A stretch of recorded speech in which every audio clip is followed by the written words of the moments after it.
반갑습니다. 우리가 에스더 말씀을 보게 되었는데요. 이 말씀을 드릴 때에 저는 지난주에 예레미야의 말씀이 성취되어진 것이다 라고 하는 그런 말씀을 드린 기억이 납니다. 그 예레미야의 말씀은 예레미야 31장 33절에서 34절까지의 말씀을 제가 한번 그대로 읽어보겠습니다. 그때에 처녀는 춤추며 즐거워하겠고 청년과 노인은 함께 즐거워하리니 내가 그들의 슬픔을 돌려서 즐겁게 하며 그들을 위로하여 그들의 근심으로부터 기쁨을 얻게 할 것임이라. 내가 기름으로 제사장들의 마음을 흡족하게 하며 내 복으로 내 백성을 만족하게 하리라. 여호와의 말씀이니라. 예레미야의 이런 간절함이 이제 에스더에서 이루어지고 또 오늘 우리가 받는 말씀에 또 기록이 되어져 있습니다. 이 에스더에서 볼 수 있는 하나의 절기가 있습니다. 그거는 부림절입니다. 제비 뽑는 날짜를 이야기할 때에 이제 부림절이라고 하는 단어를 쓰게 되었는데요.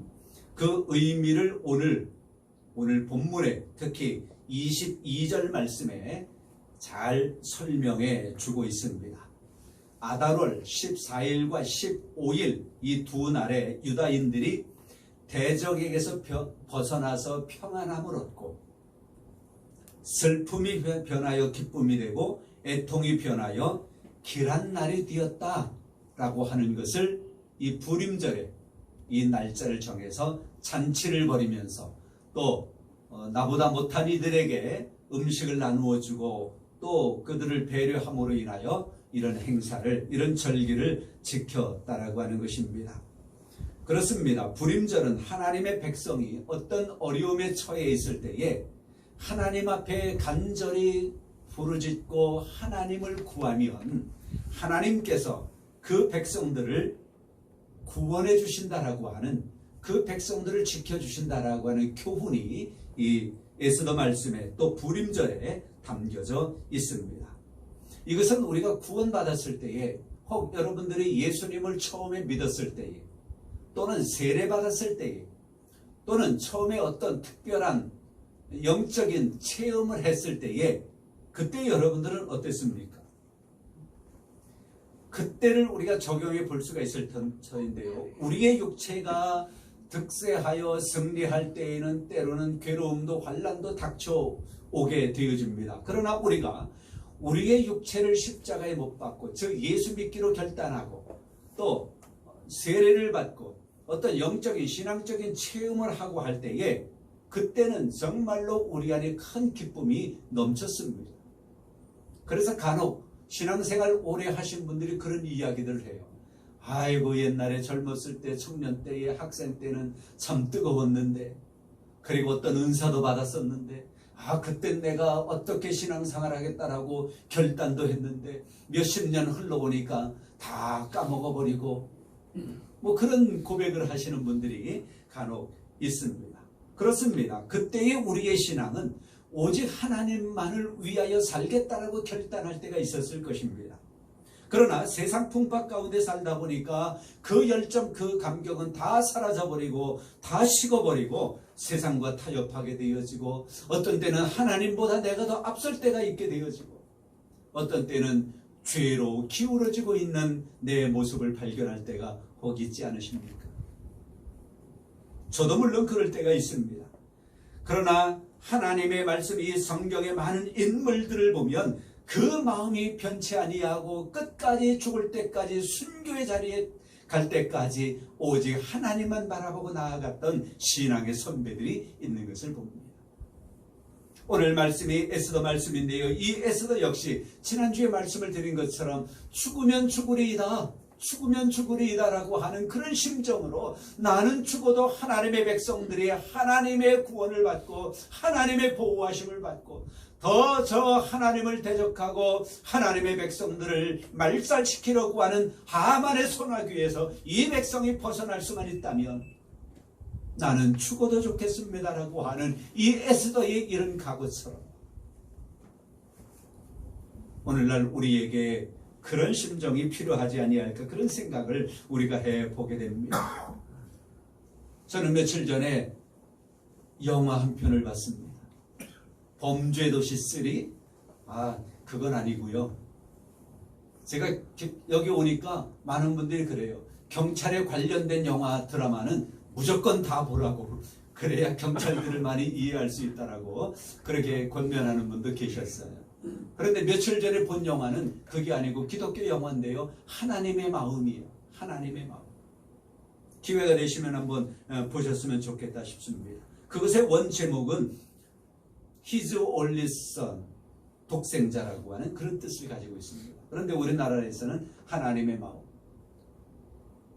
보신 분도 계실런지 모르겠습니다만 그 내용은 그거예요. 하나님께서 아브라함에게 100세에 얻은 아들을 모리아산에 올라가서 제물로 드리라고 하는 거지요. 그랬을 때에 이 아브라함이 처음에는 막 심적으로 괴로워하지만은 결국 하나님의 말씀에 순종해가지고는 100세에 얻은 다 컸지요. 그 아들을 모리아산에 올라가서 제물로 드리는 장면으로 이제 영화가 끝이 납니다. 그 영화 속에서 우리가 하나님의 마음을 간파해내야 되는 거예요. 대체 100세에 왜 아들을 주셨으며 이제 다 장성해가지고 아버지를 돕고 가정의 일을 도울 만한 그런 나이가 되었는데 왜 제물로 드리라고 해? 양이나 제물로 드리는 거지. 그 하나님의 마음이 뭘까? 그리고 그 명령을 받았을 때에 이제 상속자인데 물론 하갈 여종을 통해서도 아들이 있습니다마는 그러나 하나님의 상속자는 이삭이잖아요. 그 이삭을 이제 하나님의 말씀대로 제물로 드려야 하는 모리아산을 3일길을 가가지고 그 산 장작더미를 짊어지고 모리아산으로 올라가서 제단을 쌓아놓고 포박을 해가지고 장작더미 위에 올려놓고 그 아들을 죽여야 하는 제물로 드려야 하는 이 아브라함의 마음 순종하잖아요. 그 마음은 어떤 마음이었을까? 근데 저는 진짜 이 영화를 보면서 뭘 생각했느냐면요. 그 이삭의 어머니 사라의 마음은 어땠을까? 그걸 발견해보고 싶었어요. 더 많이. 우리가 설교를 듣고 여러분들이 또 이야기를 많이도 하겠습니다만은 사라는 별로 언급을 안 하는 경우들이 많잖아요. 어머니는. 그런데 자식에 대한 애정은 어쩌면 또 우리가 일반적으로 많이 이야기하니까요. 아버지보다는 어머니가 더 자식에 대한 사랑이 더 애틋하잖아요. 그런데 그 아들을 양도 데려가지 아니하고 제물로 번제를 드리러 간다라고 하는데 이 남편이 양 한 마리 들고 어깨에 짊어지고 가야 되는데 그러지 아니하고 아들만 종들하고 데리고 간단 말이지요. 그 뒷모습을 보는 이 사라의 마음은 어떤 마음이었을까? 또 아들 이삭, 아버지 그냥 떠밀고 그냥 도망갈 수도 있는 그런 나이예요. 그런데 아버지가 제물이 너다, 하나님이 그렇게 말씀하셨다라고 했을 때에 이삭이 뭐라고 이야기하느냐면 원대로 하세요.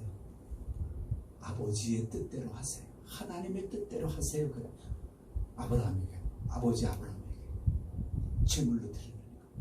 그래서 그 영화 속에서 하나님의 마음도 우리가 발견해 볼 수가 있고요. 아브라함의 마음, 사라의 마음, 이삭의 마음, 내 마음. 이런 것들을 그 영화에서 볼 수가 있는 거예요. 그런데 이 종합을 해보면 그 영화는 어떤 영화냐? 가치관의 문제라고 하는 것을 저는 발견해 보았습니다. 가치관의 문제. 가치관이라고 하는 것이 뭐예요? 어떤 것을 결정함에 있어서 기준이 되는 것이 가치관이잖아요. 여기에 꽃이 있습니다만 꽃꽂이 하는 사람은 이게 자기의 가치관에 맞는 거야. 그렇지요? 뿌리에서 잘라내가지고 물에다 꼽아놓는 거. 그러나 정원사들은 아니야, 이거 캐내면 잘라내면 큰일 나는 거예요. 그렇죠? 이 꽃은 뿌리를 땅에 박고 있어야만 되는 거예요. 정원사들에 의하면. 그림을 그리는 사람은 그 가치관에 의해서 이것을 그림으로 만들어내야 되고요. 음악을 하는 사람은 소리도 안 나지만 이 꽃을 바라보면서 음계를 만들어내야 되는 거예요. 가치관의 문제입니다. 아브라함의 가치관은 오직 하나님께 달려있는 거예요. 아들 이삭의 가치관 역시 아버지에게 순종해야 되는 것이고 하나님의 뜻대로 하세요. 그 아버지 아브라함의 믿음을 따라 이삭도 그런 가치관을 가지고 있는 거지요. 사라의 가치관 역시 마찬가지입니다.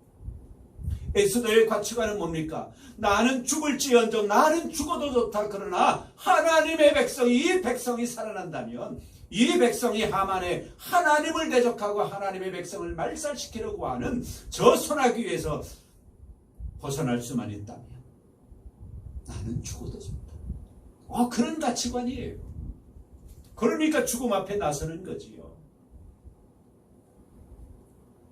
사도 바울 많은 믿음의 사람들이 그런 가치관을 가지고 살았음으로 인하여 우리가 이 자리에 있습니다. 우리나라 초창기의 그리스도인 선교사들이 우리나라에 왔을 때 그런 심정으로 오신 거예요. 이 작은 나라.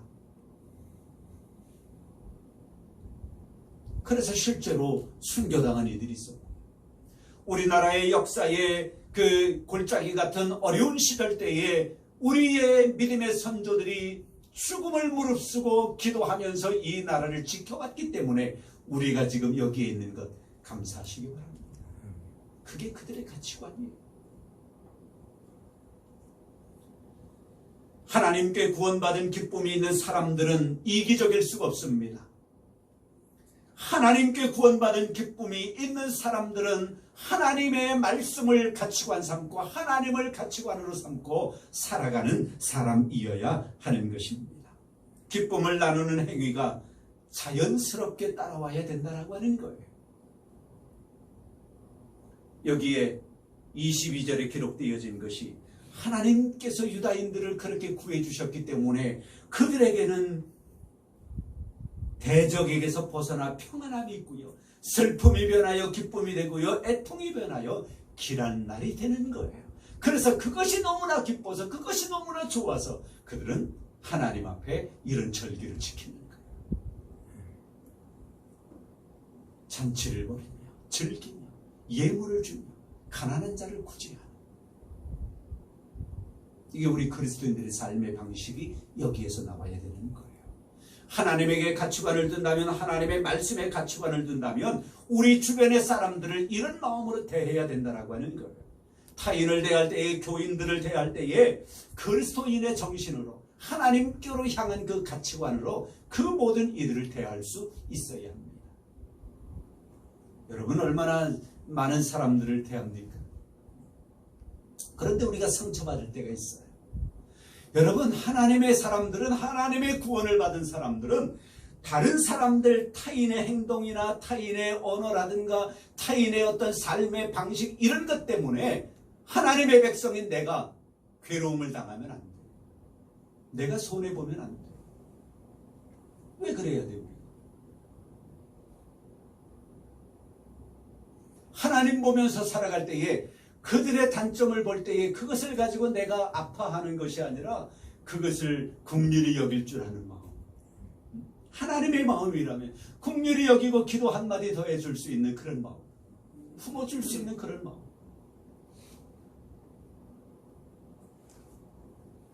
우리 아이가 꽃을 보내면서, 우리 아이가 보냈거든요. 꽃을 보내면서 작은 엽서를 하나 보냈어요. 그런데 그 글귀 가운데 오늘 아침에 엄마하고 포옹을 하고 출근을 해서 내 마음이 너무 기쁘대. 그런 마음, 하나님의 마음, 하나님의 가치관으로 그렇게, 뭐 실제로 포옹은 안 해준다 하더라도 그런 마음.